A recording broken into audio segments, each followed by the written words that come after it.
ମୁଁ ଡକ୍ଟର ଅନୁପ କୁମାର ମଲ୍ଲିକ, ଆଞ୍ଚଳିକ ଅଧିକାରୀ ଏବଂ ଅତିରିକ୍ତ ପରିବେଶ ବୈଜ୍ଞାନିକ, ରାଜ୍ୟ ପ୍ରଦୂଷଣ ନିୟନ୍ତ୍ରଣ ବୋର୍ଡ ଆଞ୍ଚଳିକ ଶାଖା ରାଉରକେଲା ତରଫରୁ ସମଗ୍ର ରାଉରକେଲା ଏବଂ ସମସ୍ତ ଭାରତର ନାଗରିକମାନଙ୍କୁ ଏହି ଶୀତକାଳୀନ ବନଭୋଜି ଅବସରରେ ସମସ୍ତଙ୍କୁ ଶୁଭେଚ୍ଛା ଜଣାଉଛି। ଆଜି ଆମେ କେବଳ ଏକ ପିକନିକ୍ କରୁନାହୁଁ, ଆମେ ଶୀତ ପାଳନ କରୁଛୁ। ଆରାମଦାୟକ କମ୍ବଳ, ସତେଜ ପବନ ଏବଂ ସୁନା ସୂର୍ଯ୍ୟ କିରଣର ଏକ ଋତୁ ଯାହା ସବୁକିଛି ସତେଜ ଏବଂ ନୂତନ ଅନୁଭବ କରାଏ। ଶୀତକାଳୀନ ପିକନିକ୍ ବା ବନଭୋଜି କେବଳ ଖାଦ୍ୟ ବିଷୟରେ ନୁହେଁ, ଏହା ସଂଯୋଗ ବିଷୟରେ। ଏହା ଆମର ପ୍ରିୟଜନଙ୍କୁ, ପରିବାର ବନ୍ଧୁମାନଙ୍କୁ ଏକାଠି କରିବା ଏବଂ ସୂର୍ଯ୍ୟାସ୍ତ ପରେ ଆମକୁ ଉଷ୍ଣ କରୁଥିବା, ସମୃଦ୍ଧି ସୃଷ୍ଟି କରୁଥିବା ବିଷୟରେ। ଏହା ଏକ ସ୍ମରଣକାରୀ ଯେ ସୌନ୍ଦର୍ଯ୍ୟ କେବଳ ଗ୍ରୀଷ୍ମ ପ୍ରସ୍ଫୁଟିତରେ ନୁହେଁ, ଏହା ତୁଷାରପାତ ସକାଳ, ସୁବର୍ଣ୍ଣ ଅପରାହ୍ନ ଏବଂ ତୁଷାର ଭଳି ଶାନ୍ତ ଶାନ୍ତିରେ ଏହା ପ୍ରତ୍ୟେକ ଋତୁର ଅନନ୍ୟ ଉପହାରକୁ ଗ୍ରହଣ କରିବାର ପ୍ରମାଣ।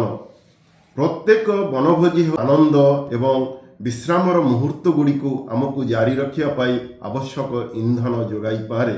ଜୀବନ କେବେ ବି ଏକ ବନଭୋଜି ପରି ସହଜ ନୁହେଁ।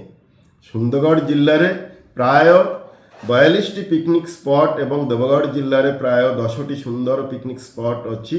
ଆମେ ସମସ୍ତେ ଜାଣୁ ଯେ ପରିବେଶ ଆମ ପାଇଁ କେତେ ଗୁରୁତ୍ୱପୂର୍ଣ୍ଣ। ଆମେ ଆମ ପରିବେଶକୁ କ୍ଷତି ପହଞ୍ଚାଇବା ପାଇଁ ସହ୍ୟ କରିପାରୁନୁ। ଆଜିର ଆଧୁନିକ ଦୁନିଆରେ ପ୍ଲାଷ୍ଟିକ୍ ବ୍ୟବହାର ଦ୍ୱାରା ଆମର ଗ୍ରହ ପୃଥିବୀ ବହୁତ ପରିମାଣରେ ପ୍ରଭାବିତ ହେଉଛି। ତଥାପି ଆମେ ଯଦି ଏହି ପ୍ରକୃତି ସମନ୍ୱୟରେ ବଞ୍ଚିବାକୁ ଚାହୁଁ, ତେବେ ଆମେ ଆମ ପରିବେଶ ଉପରେ ସମ୍ପୂର୍ଣ୍ଣ ଚାପ ପକାଇ ପାରିବୁ ନାହିଁ। ପ୍ରତ୍ୟେକ ନାଗରିକ ଜାଣନ୍ତି ଯେ ପ୍ଲାଷ୍ଟିକ ଏକ କୃତ୍ରିମ ପଦାର୍ଥ ଯାହା ଜୈବ ବିଘଟନଶୀଳ ନୁହେଁ।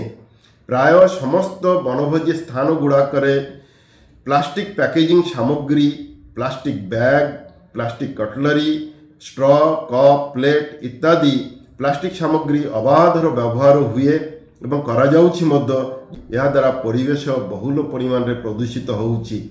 ବ୍ୟବହୃତ ପ୍ଲାଷ୍ଟିକ୍ ସାମଗ୍ରୀ ବଳକା ରହିବା ଯୋଗୁଁ ପ୍ରାୟ ସମସ୍ତ ବନଭୋଜି ସ୍ଥାନ ଏବଂ ଆଖପାଖ ଅଞ୍ଚଳ ଏହାଦ୍ୱାରା ପ୍ରଭାବିତ ହେଉଛି। ନିକଟବର୍ତ୍ତୀ ନଦୀ ନାଳ ବହୁଳ ପରିମାଣରେ ପ୍ରଭାବିତ ହେଉଛି।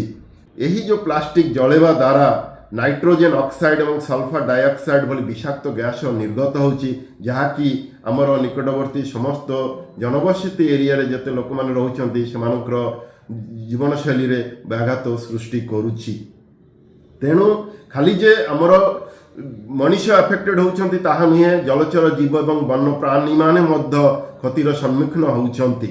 ମାଟିରେ କ୍ଲୋରିନେଟେଡ୍ ପ୍ଲାଷ୍ଟିକ୍ର କ୍ଷତିକାରକ ରାସାୟନିକ ପଦାର୍ଥ ମଧ୍ୟ ସେଗୁଡ଼ାକ ମିଶୁଛି, ଯାହାଦ୍ୱାରା ଆମର ଭୂତଳ ଜଳ ମଧ୍ୟ ପ୍ରଭାବିତ ହେଉଛି।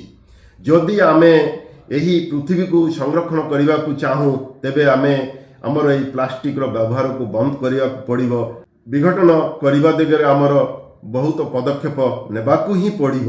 ତେଣୁ ସମସ୍ତ ନାଗରିକମାନଙ୍କୁ ମୋର ଆନ୍ତରିକ ଅନୁରୋଧ ଯେ ଆପଣମାନେ ଯେତେବେଳେ ବନଭୋଜିକୁ ଯାଉଛନ୍ତି ସେତେବେଳେ କିଛି କିଛି ଜିନିଷକୁ ବର୍ଜନ କରନ୍ତୁ। ସେଗୁଡ଼ିକ ହେଲା, ଏକକ ବ୍ୟବହୃତ ପ୍ଲାଷ୍ଟିକକୁ ବର୍ଜନ କରନ୍ତୁ।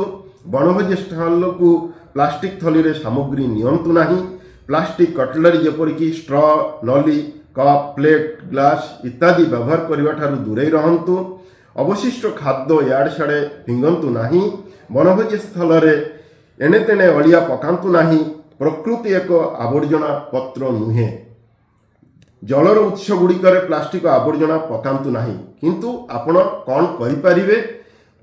ଆପଣ ଯେତେବେଳେ ବନଭୋଜି ଯାଉଛନ୍ତି ସେତେବେଳେ ପରିବେଶ ଅନୁକୂଳ ବନଭୋଜି ସାମଗ୍ରୀକୁ ବାଛନ୍ତୁ।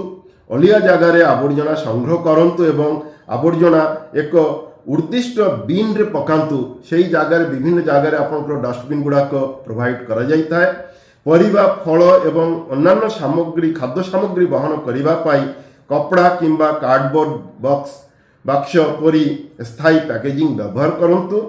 ପ୍ୟାକେଟ୍ ଖାଦ୍ୟ ପରିବର୍ତ୍ତେ ସ୍ଥାନୀୟ ଭାବରେ ଉପଲବ୍ଧ ଖାଦ୍ୟକୁ ପସନ୍ଦ କରନ୍ତୁ ବା ତାକୁ ଆପଣାଇ ନିଅନ୍ତୁ।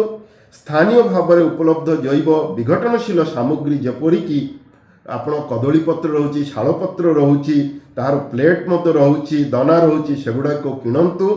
ପ୍ଲାଷ୍ଟିକ୍ ବୋତଲ ବଦଳରେ କାଚ କିମ୍ବା ଆମର ଧାତୁ ଗ୍ଲାସ ସହିତ ୱାଟର ଡିସ୍ପେନ୍ସର ବ୍ୟବହାର କରନ୍ତୁ। ଶେଷରେ ମୁଁ ଆଶା କରୁଛି ଯେ ପିକନିକ୍ ଯିବା ସମୟରେ ଆପଣମାନେ ସମସ୍ତେ ପ୍ଲାଷ୍ଟିକ୍ ବ୍ୟବହାର କଟକଣାକୁ ପାଳନ କରିବେ, ଯେପରିକି ମୁଁ ବିସ୍ତାର ଭାବରେ ଯାହା ଏବେ ପ୍ରକାଶ କଲି। ଯେକୌଣସି ପ୍ରକାରର ଉଲ୍ଲଙ୍ଘନକୁ ଗଭୀରତା ସହ ନିଆଯିବ ଏବଂ ପରିବେଶଗତ ଆଇନ ଓ ନିୟମ ଅନୁଯାୟୀ କାର୍ଯ୍ୟାନୁଷ୍ଠାନ ନିଆଯିବ। ଶେଷରେ ମୁଁ କହିବାକୁ ଚାହେଁ ଯେ ଏହି ବଣଭୋଜିକୁ ମଧ୍ୟ ଭଲ ଭାବରେ ଆପଣମାନେ ଉପଲବ୍ଧି କରନ୍ତୁ ଏବଂ ଏହା କେବଳ ଆମର ଏହି ଓଡ଼ିଶା ପାଇଁ ନୁହେଁ, ସମଗ୍ର ଜଗତ ପାଇଁ ମଧ୍ୟ ଆପଣ ଚିନ୍ତା କରନ୍ତୁ, ଯେମିତିକି ଆମର ପରବର୍ତ୍ତୀ ଯେଉଁ ଜେନେରେସନ୍ ସେମାନେ ମଧ୍ୟ ଭଲ ଭାବରେ ବଞ୍ଚିପାରିବେ। ଆସନ୍ତୁ ଆମେ ଓଡ଼ିଶାକୁ ଏକ ସୁନ୍ଦର ରାଜ୍ୟ ବା ପ୍ଲାଷ୍ଟିକ୍ ଫ୍ରି ରାଜ୍ୟ ହିସାବରେ ଗଣିତ କରିବା, ଯେଉଁଥିରେ କି ଆମ ସାରା ଭାରତବର୍ଷରେ ଓଡ଼ିଶାର ନାଁ ହେବ। ଆସନ୍ତୁ ସମସ୍ତେ ଏକାଠି ମିଶିକି ଆମେ ଏହି ଦିଗରେ ହିଁ ପଦକ୍ଷେପ ନେବା ଏବଂ ଆପଣମାନେ ଏହି ବଣଭୋଜିକୁ ଭଲ ଭାବରେ ଉପଭୋଗ କରନ୍ତୁ। ଏହା ହିଁ ମୋର ଆଶା। ଜୟ ହିନ୍ଦ।